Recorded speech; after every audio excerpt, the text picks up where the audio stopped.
Tudo bem, pessoal? Dia de lista aqui no canal, hoje com os 10 melhores filmes de 2021. Já publiquei a lista dos 10 piores e em breve vou publicar também a lista dos 10 filmes que eu mais aguardo para 2022.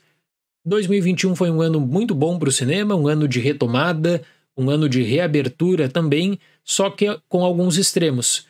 Tivemos, por exemplo, um resultado impressionante de Homem-Aranha no mês de dezembro, passando de US$ 1 bilhão de bilheteria, mas filmes que seguiram um período de exclusividade nas salas que não conseguiram bons retornos. Poderia citar Respect, poderia citar também The Last Duel, O Último Duelo. Isso diz muito quanto ao consumo de conteúdo do público também, e com certeza esse tópico será muito debatido em 2022, até pela capacidade de investimento das grandes produtoras. Eu acredito que quem acompanha o canal tem ideia mais ou menos da composição dessa lista, mas de qualquer forma, é difícil citar apenas 10 filmes. Foi difícil fazer essa lista. Eu deixei de fora, por exemplo, Duna, que eu gostei muito, deixei de fora The Power of the Dog, que eu gostei muito também, que está em alta nessa temporada com a Jane Campion. Mas enfim, eu lembro que eu sigo a data de estreia dos Estados Unidos e que a última temporada de premiações teve um período de elegibilidade maior, até o final de fevereiro. Então, 2 filmes dessa lista participaram da última temporada, mas estrearam em 2021, certo? Então vamos começar. 10º lugar para Spencer, que é o novo filme dirigido pelo Pablo Larraín, que tem distribuição da Neon nos Estados Unidos e que em vários outros mercados, infelizmente, acabou adiado para 2022. Comparações serão feitas com Jack, sim, o seu filme anterior, e eu gostei muito dessa fábula que envolve a Diana. Além disso, uma das grandes atuações do ano foi da Kristen Stewart, em uma demonstração de maturidade e grande evolução da sua carreira, merecidamente reconhecida nas premiações da crítica e bem cotada para os prêmios televisionados. O teor de Spencer requer do espectador uma imersão nessa proposta do Larraín que pode com certeza gerar controvérsia, mas eu destacaria, além da grande atuação da Stewart e um filme muito bem dirigido, o trabalho de fotografia da Claire Maton e uma das melhores trilhas do ano, que é a do Johnny Greenwood. 9º lugar para Judas and the Black Messiah, Judas e o Messias Negro, filme dirigido pelo Shaka King com distribuição da Warner, que chegou como uma surpresa na última temporada de premiações. Ainda assim, foi forte o suficiente para posicionar o Daniel Kaluuya como um consenso na categoria de ator coadjuvante, além da bela canção Fight for You. A relação entre Fred Hampton e William O'Neill já havia sido explorada em vários livros e documentários, mas acredito que o posicionamento forte de Shaka King foi excelente, especialmente por debater também questões políticas. Conseguiu resgatar a pressão do período, o aparato de vigilância criado pelo FBI e a própria organização dos Panteras Negras. Em seus personagens, o Daniel Kaluuya e o Lakeith Stanfield conseguem trabalhar com atenção em um período histórico muito importante dos Estados Unidos, com um argumento sobre desconfiança e traição.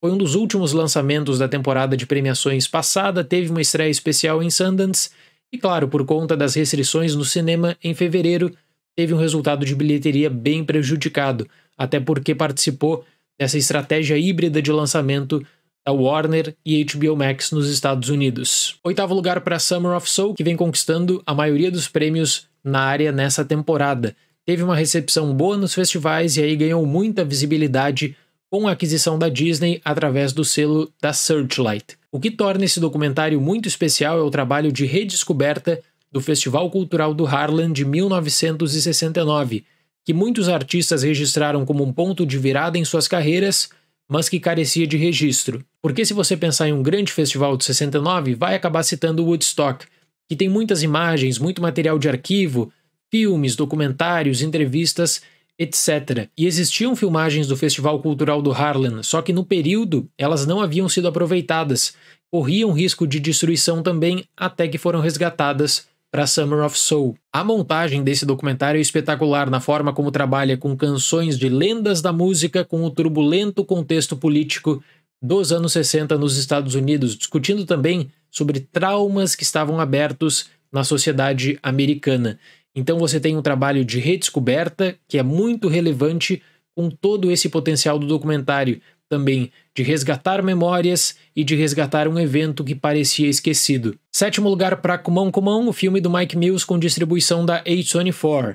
Se você pegar uma lista de lançamentos de 2021 e colocar indo filtro de filmes com propostas mais íntimas, vai ficar surpreendido com o número de opções. Kumon Kumon é um desses filmes, aliás, essa é uma característica que é partilhada em outros longas da filmografia do Mike Mills. Em preto e branco, a proposta é vincular duas vidas bem diferentes, um adulto e uma criança que acabam unidos por um problema familiar. O filme conta com uma grande atuação de Joaquin Phoenix, uma das minhas favoritas do ano, e também deixa uma boa impressão com a presença do garoto Woody Norman. Ao trazer uma proposta alinhada a um documentário, Kumon fala muito sobre a dura realidade de crianças e de seus sonhos e projetos para o futuro. E esse conteúdo adicionado é muito relevante. As entrevistas acabam ditando um dos pontos altos de Kumon em mais um bom filme do Mike Mills. Sexto lugar para Drive My Car e, pessoal, que ano fantástico na carreira do diretor japonês Ryusuke Hamaguchi. 2 grandes filmes na mesma temporada, filmes lindíssimos com grande impacto. Poderia citar também Wheel of Fortune, Roda do Destino, que quase entrou nesse top 10 por sinal. Drive My Car expande um conto publicado em 2014 pelo Haruki Murakami, um dos principais autores do Japão, em um filme de 3 horas de duração. Eu fiquei tão envolvido com essa narrativa que se tivesse 1 hora a mais eu certamente não reclamaria. Nós temos em Drive My Car algo que eu considero muito raro na indústria cinematográfica hoje em dia: a liberdade para o realizador contar sua história sem pressão e barreiras impostas pelo mercado. A primeira delas, inclusive, seria quanto à própria duração. Muitas vezes os diretores acabam esfacelando seus filmes apenas para conseguir um acordo melhor de distribuição nas salas. E o Hamaguchi em Drive My Car apresenta personagens com objetivos e propósitos sólidos, expandindo um conto com um grande tempo para reflexão na tomada de atitude, o que é muito interessante mesmo.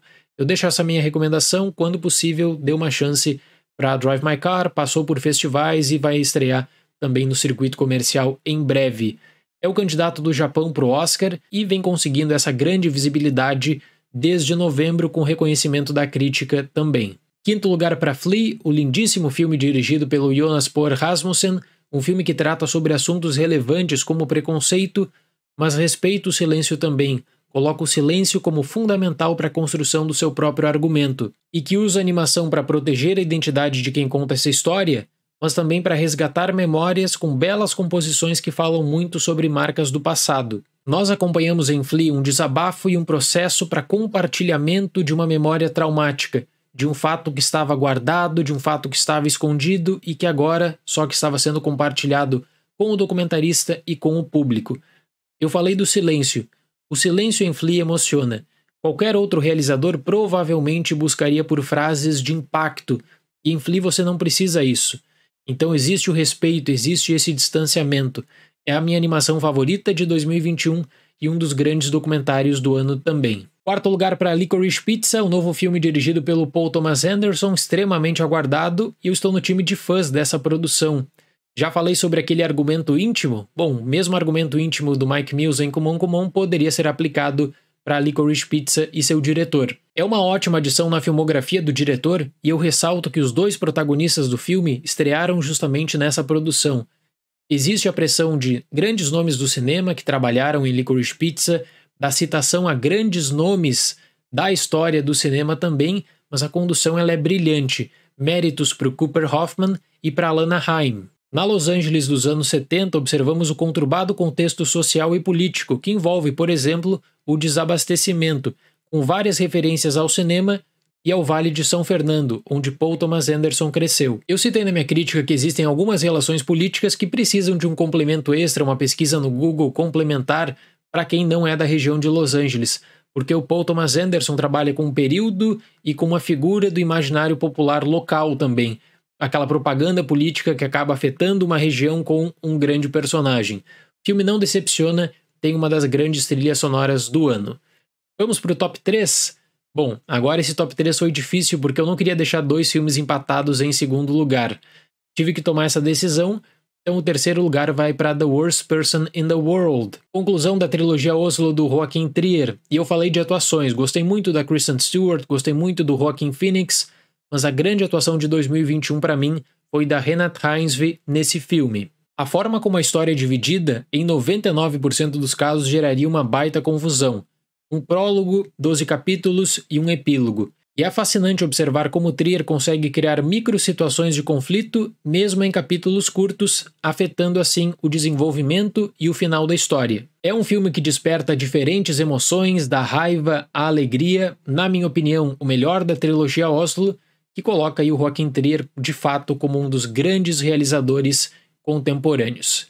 Segundo lugar, para Quo Vadis Aida, o filme dirigido pela Jasmila Sbanic, que conseguiu reconhecimento também na última temporada de premiações, inclusive apareceu na lista do Oscar de melhor longa internacional. A reflexão sobre a guerra da Bósnia é feita a partir de um episódio, mas um episódio traumático, que é do massacre de Srebrenica, e de como pessoas que deveriam proteger grupos em situações de conflito, na verdade acabaram fazendo muito pouco para evitar um desastre. Esse drama histórico tem na personagem interpretada por Jasna Duricic um retrato de tantas experiências diferentes de pessoas e famílias que perderam seus entes queridos no conflito, com uma marca permanente e a luta pela verdade e justiça. De vez em quando eu ainda fico pensando na cena final de Quo Vadis Aida, que me emocionou e que é muito forte. Já está disponível nas plataformas digitais e eu fico feliz com o reconhecimento. Nos prêmios do cinema europeu venceu melhor filme, direção e atriz. Quo Vadis Aida, uma grande recomendação. E o primeiro lugar dessa lista, o melhor filme de 2021, na minha opinião, é West Side Story, Amor Sublime Amor, o grande musical do Spielberg. Gosto de musicais, mas nesse caso eu tinha uma certa desconfiança. Eu pensava o seguinte, poxa, por que o Spielberg vai mexer com o clássico do cinema, um filme que é consagrado? Mas Spielberg é Spielberg, uma lenda da sétima arte, porque ele atualiza o texto original e faz modificações que apenas engrandecem o musical, também ampliando a discussão social na região da antiga San Juan Hill. Eu já assisti esse filme algumas vezes e o que me deixa muito impressionado é que o Spielberg nunca tinha dirigido um musical.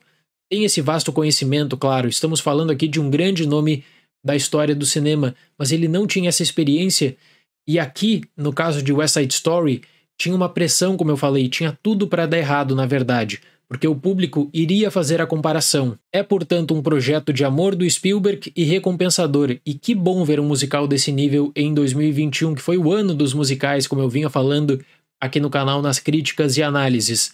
Fiquei muito feliz mesmo. Tivemos em 2021 bons musicais, alguns medianos e um que, infelizmente, eu tive que colocar na lista de piores do ano. Eu torço por mais adaptações desse tipo, com reconhecimento e respeito pela obra base, mas oferecendo também uma possibilidade de revisão. Um filme que eu dei nota 10 e que deixo a minha recomendação. Vale muito a pena procurar por West Side Story, especialmente se você for fã de musicais. Certo, pessoal? Então essa foi a minha lista dos 10 melhores filmes de 2021 e agora eu fico no aguardo dos comentários de vocês. Qual foi o melhor filme de 2021? Quem quiser fazer uma lista também, com certeza, essa lista será bem-vinda na nossa discussão. Muito obrigado pela atenção, até o próximo vídeo e tchau!